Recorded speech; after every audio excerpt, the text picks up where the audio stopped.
Мына береки азыр айтып атабыз бул мыйзамда.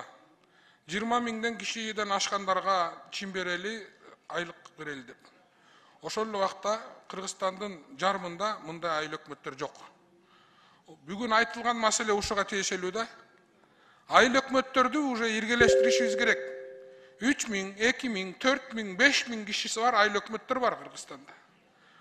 Ошолордун баарын 20 миңге, 30 миңге чекке алып келип, айыл өкмөттөрдү кошуп, иргелештирип, анан ошолордун баардыгына бирдей зарплата, айлык, чим беришибиз керек. Аймактык реформага өтүшүбүз керек уже биз. Кээ бир райондорду иргелештиришибиз керек. Азыр жаңы технологиянын заманы. Мына өкмөт өзү өткөндө айттыңар эле. Жакын аранын ичинде бизде мындай кагаз болбойт, жалаң интернет менен документ оборот өткөрөбүз деп. Макул, туп-туура. Ошон үчүн Алмазбек Акмыжанович, өкмөттүн аймактык реформага бара турган убакыт келди. Эгер бул аймактык реформага барбасак, анда өз бутагыбызда отурган өзүбүз кесип атабыз уже. Алар жергиликтүү бийлик айылдагы айыл жергесиндеги кээ бирөө бар эмес.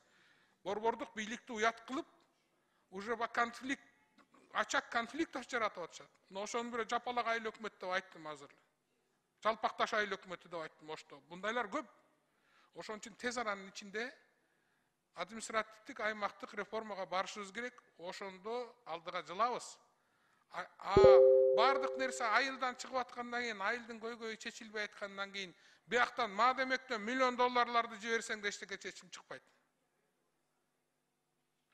Ошо сиздерден өтүнүч тез аранын ичинде жанакы кичинекей айыл өкмөттөр менен иргелештирип отуруп 20 миң, 30 миңге жеткирип элдин санын.